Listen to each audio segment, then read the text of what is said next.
Wel, yn gyntaf oll, croeso unwaith yn rhagor I gapel Pencarneddi a'n gwasanaeth ar gyfer 5 Sul y Pasg.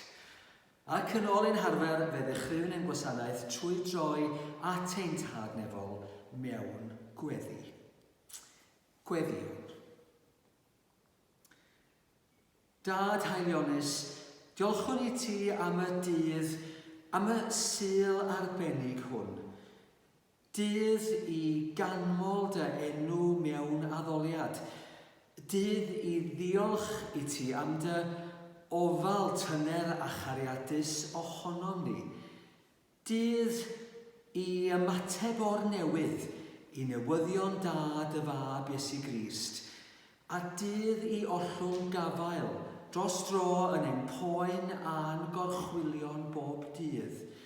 Ac I ail afael o ddifri yn y pethau sydd o bwys tragwyddol. A'r colegt ar gyfer 5 Sul y Pasg. Holl alluog Dduw, a orchfygais angau trwy dy uniganedig fab, ac agorais di ni borth y bywyd tragwyddol. Bydded I ddras ein rhagfleini, a dyrodd addesiadau da yn ein meddyliau, fel y gallwn trwy dy gymorth parhaus di, ein dwyn I berffeithrwydd cyflawn, trwy Iesu Grist ein harglwydd atgyfodedig sy'n fyw ac yn teyrnasu gyda thi, yn undod yr ysbryd glân, yn un Duw, yn awr ac am byth. Amen. Darlleniad o Actau'r Apostolion, y 7fed bennod. Yn llawn o'r ysbryd glân, syllodd Steffan tua'r nef a gwelodd o goniant Duw ac Iesu'n sefyll ar ddeheulaw Duw. A dywedodd, edrychwch, rwy'n gweld y nefoedd yn agored a mab y dyn yn sefyll ar ddeheulaw Duw.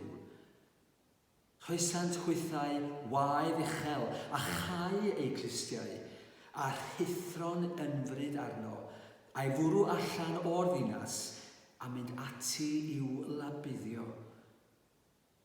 Dododd y tystion ei dillad wrth draeth dyn ifanc o'r enw Saul. Ac wrth iddynt ei labuddio, roedd Steffan yn galw arglwydd Iesu derbyn fy ysbryd.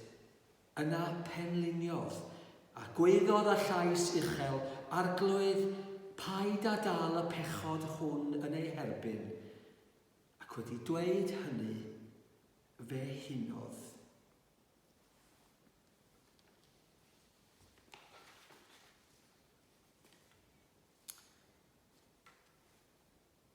Rhan o'r 11 Salm ar 10.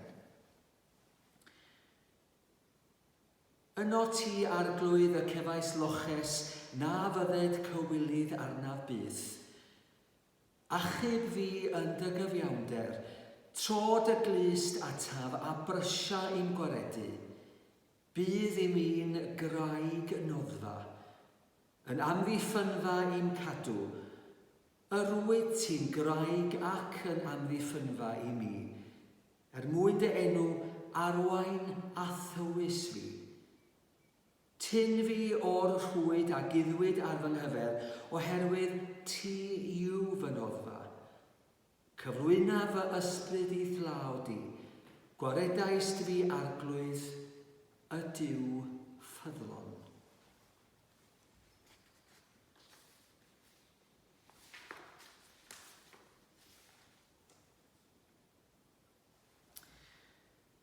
Darlleniad o ail bennod llythyr cyntaf Pedr. Fel babanod newydd ei geni, blysiwch am laeth ysbrydol pur, mwyn I chi drwyddo gynyddu I achawdwriaeth os ydych wedi profi tirondeb yr arglwydd. Wrth ddod ato ef y maen bywiol, gwrthodedig gan bobl ond etholedig a chlodfawr gan Dduw. Yr ydych chwythau hefyd fel meini bywiol yn cael eich adeiladu yn dŷ ysbrydol, I fod yn offeriadaeth sanctaidd, mwyn offrymu a berthau ysbrydol, cymeradwy gan Dduw trwy Iesu Grist. Oherwydd y mae'n sefyll yn yr ysgrythyr. Weled i'n gosod maen yn Seion, congolfaen, etholedig a chlodfawr. Ar hwn sy'n credu ynddo, ni chywilyddir byth mohono. Y mae ei glod gan hynny yn eiddo chwi y credinwyr, ond i'r anghredinwyr, y mae na wrthodol yr adeiladwyr, hwn a ddaeth yn y faen y gongol, a hefyd mae'n dramgwydd a chraig rhwystyr. Y maent yn tramgwyddo wrth anifuddhau'r gair, dyma'r dynged a osodwyd iddynt. Ond yr ydy chwi yn hil etholedig, yn offeriadaeth frenhinol, yn genedl sanctaidd, yn bobl o'r eiddo Duw ei hun. I hysbysu gweithredoedd ardderchog yr un a'ch galwodd chwi allan o dywyllwch i'w rofeddol oleuni ef. A chwi gynt heb fod yn bobl yr ydych yn awr yn bobl Dduw, a chwi gynt heb dderbyn trigaredd yr ydych yn awr yn rhai a dderbyniodd trigaredd.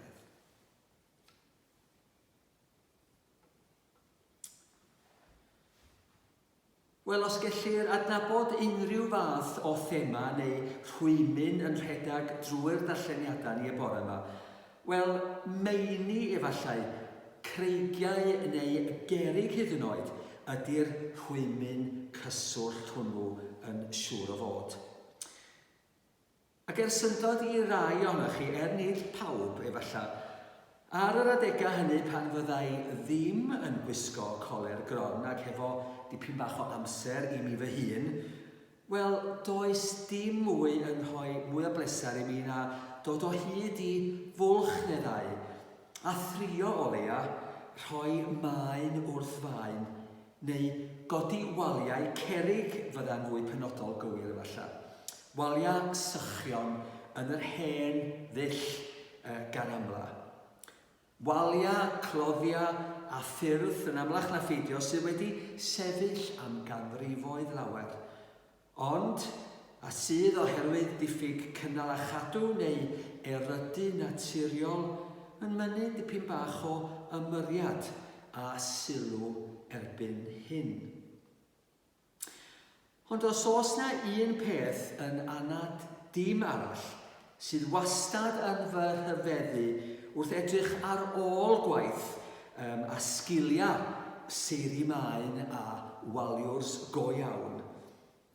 Y manylder a'r gofal roddir i ddewis ei cerig ydy hynny. Yn enwedig wrth fynd ati i godi wal newydd. Gosod cerig bras neu hyd yn oed gwneud defnydd o graig ar y gwaelod. Hynny yw fel sylfaen neu gongolfaen i'r wal, a sydd wedyn yn ei thro yn sylfaen gadarn i'r cwrs ar ôl cwrs o gerig sy'n dilyn. Y cerig hynny sydd yn llwyr ddibynnol ar nerth a garreg sylfaen holl bwysig gyntaf honno. Y garreg sy'n dal y pwysau i gyd. Ac fel y soniau sy'n gynharach, mae gynnon ni sawl cyfeiriad yn ein darlleniadau y bore yma, yn does tuag at Gristnogion yr Eglwys Fore. Cristnogion ystyrau eu hunain yn bobl i Dduw ei hun. Y genedl sanctaidd, y sonia Pedr amdano, a'i ffydd a'i ymddiriadaeth ynddo yn gwbl ddi-gwestiwn. A neb yn fwy na'r dyn ifanc a'r Merthyr cyntaf, Sant Steffan, a ddioddefodd erledigaeth ddychrynllyd fel y clywsom yn y darlleniad o lyfr yr Acta. A dyma mae yn ei ddeud, ac wrth iddynt eila buddio, yna penliniodd, a Gweiddodd â llais uchel, arglwydd paid â dal y pechod hwn yn ei herbyn, ac wedi dweud hynny, fe hunodd. Ac ysywaith mae erledigaeth ar sail ffydd, hil a rhywioldeb yn dal i fynd ymlaen yn y byd hyd heddiw yn tydi. Ac fod Pedr yn ei lythyr cyntaf yn mynd o'i ffordd i ddweud wrthom ni fod dioddef o achos cyfiawnder, dioddef fel Cristion, yn rhan anatod o'r hyn yr ydyn ni yn ei gredu ynddo.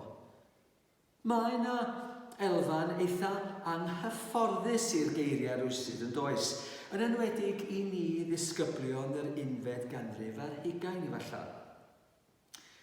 Yn wir, yn yr un modd, fel ydyn ni newydd ei glywed, credau Pedr fod etholedigaeth hefyd yn nodwedd amlwg o gredo'r eglwys. Tra ar y llaw arall, roedd yr Iesu ei hun yn gwahodd pawb i'w wledd, ac roedd Duw am weld yr holl ddynoliaeth yn perthyn iddo. Ond gweitha sylwadau anghymarus Pedr yma efallai, trwad a thro mae ei neges i'r eglwys fore, ac yn yr un modd i ninnau heddiw yn gwbl glir. A'r neges yw hon, fod ganddo ni yng Nghrist Iesu graig o nerth, all ein cynnal ym mhob gofid, all ddal y pwysau i gyd. Craig safadwy mewn tymhesloedd, crail a ddel yng ngrym y llu, meddai morswyn yn ei emyn fawr. Ac mae'r neges yr un mor wir heddiw ac y bu hi erioed yn tydi. Gweitha'r boen a'r dryswch a'r ansicrwydd sy'n ein hamgylchynu yn ystod y cyfnod dyrys hwn. Mae gynnom ni yn ein harglwydd atgyfodedig gyfaill arweinydd ac eiriolwr sy'n ein caru ni bob un yn ddi-wahân. Cydymaeth ar y daith. Etifeddiaeth na ellir na'i difrodi, na'i difwyno, na'i difa. Dyma oedd y gobaith bywiol yr oedd yr apostolion yn sôn amdano yn ei gymeradwyo i'r Cristnogion cynnar. A mae'r un gobaith ym meddiant ac o fewn gafael pob un ohonom yn ein hoes ninnau hefyd.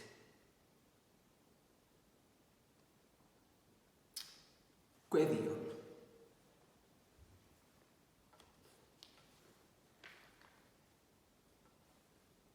Ein tad nefol a sanctaidd, gweddiwn dros y byd yn ei glwyfau a'i ofidiau.